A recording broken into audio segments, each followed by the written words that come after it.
When you realize that your name, your form, and everything you see is provisional, two things happen. To some people, they have immediate, what we could only metaphorically call the dark night of the soul. They go into a deep depression because everything they thought was real is no longer real, including their own name, form, body, and mind.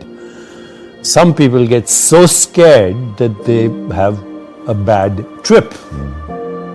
Some people cross that threshold and discover nirvana or enlightenment. And they say, wow, I thought I was squeezed into the volume of a body in the span of a lifetime, but I'm a timeless being that can morph myself into any experience, including the human experience, which is amazing. But the human experience is also that which causes existential depression. So the causes of human suffering, since you brought it up, are brought up in Eastern wisdom traditions as, number one, you suffer because you don't know who you are. You confuse yourself with your body-mind experience. Number two, you grasp and cling at experiences which are evanescent and transitory and dreamlike. You say, what happened to your childhood? It's over. What happened to yesterday? It's over. What happened to 5 minutes ago? It's over. What happens to these words? By the time you hear them, they don't exist. So, Wittgenstein, the German philosopher, said, we are asleep. Our life is a dream, but once in a while we wake up enough to know that we are dreaming. So what do you wake up to? When you cross this threshold, you wake up to your true self, which is not body or mind, but the awareness in which that experience is happening.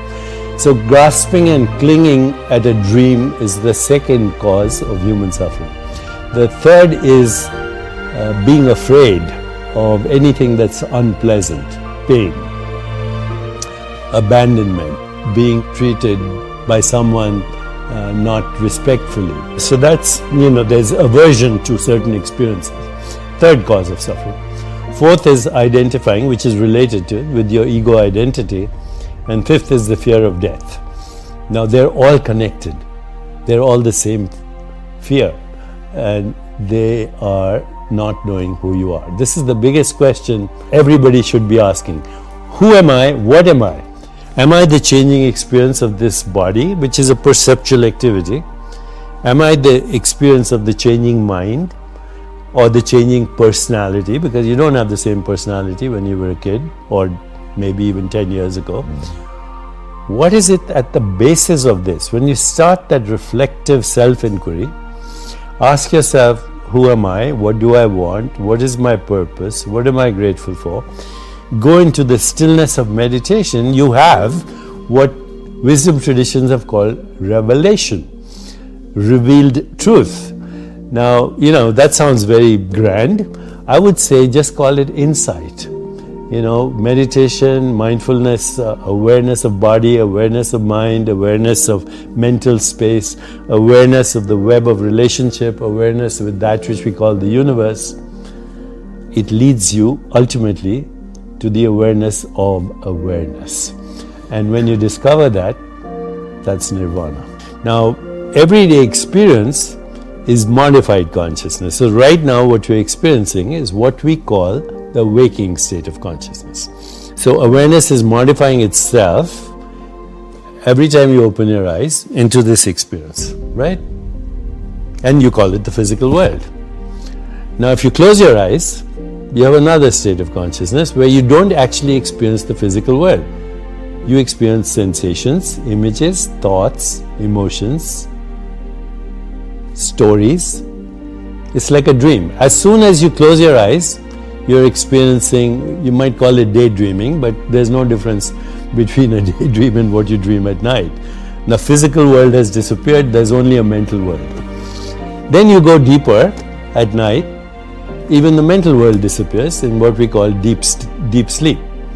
Now that is the highest intelligence, by the way, because in deep sleep, there's unconscious processing going on, there's creativity going on, there are correlations being made, there are toxins being removed, there's a whole resetting of your memories and consolidation of that. So in deep sleep, even though there is no experience of a physical or a mental world, It's a very intelligent, highly correlated state in which unconscious processing is occurring. Memories are being consolidated. Imagination is being refined, etc., even though you have no conscious experience. So think of these three states metaphorically, like you would think of water becoming ice as the physical world, water as water, fluid, dreamy, water as vapor, even more dreamy and fluctuating and ambiguous and contradictory and difficult to grasp. But if you want a little bit beyond that, I'm speaking metaphorically, you'd end up with what is called the quantum vacuum, which is the fundamental ground of existence according to science. But you can do that subjectively. You can move from the physical world to the dream world, to the sleep world, and beyond to what is called fundamental consciousness, which is the source of all knowing, all experience. In wisdom traditions, it's called undifferentiated consciousness. So what is reality? What we call reality, what today's science calls reality, comes under the heading of naive realism. Einstein was a naive realist. And I'm not saying this in a derogatory fashion. It's a word in the science of philosophy. Naive realism means that the physical world exists exactly as perceived by the five human senses. Now, obviously, that's not true. Other species experience the world through different modes of sensory perception. The second aspect of naive realism is that the physical world, as perceived by the five human senses, would exist even if no one was observing it. Well, how do you prove that? And firstly, it's naive because we know that the world is more than what is perceived by the five human senses. So this leads us to a solution actually of the hard problem of consciousness, which is get rid of the idea that the world is physical. What we call of the world as physical, even your physical body, is a perceptual activity. And that perceptual activity for you and me is a human perceptual activity through human consciousness, not through bat consciousness, not through mosquito consciousness, not through plant consciousness. But non-dualism says, go beyond that. There is only one consciousness that is differentiating, undifferentiated consciousness, differentiating into these different species of consciousness that form a matrix of conscious beings that are collectively projecting this universe. I don't think consciousness, being formless and infinite, is subject to either birth or death. This is a vacation we are having on planet Earth right now, and so might as well enjoy it. But death is not the end of consciousness, it's the end of a certain storyline in consciousness, a certain interpretation of perceptions, images, feelings, and thoughts. It's not that I don't think about death. I ask myself, what is beyond my provisional identity? And I dwell in that, and that has a very interesting outcome, which is the outcome in every spiritual tradition. There are only three things that happen, by the way, in a religious or traditional experience. One is transcendence.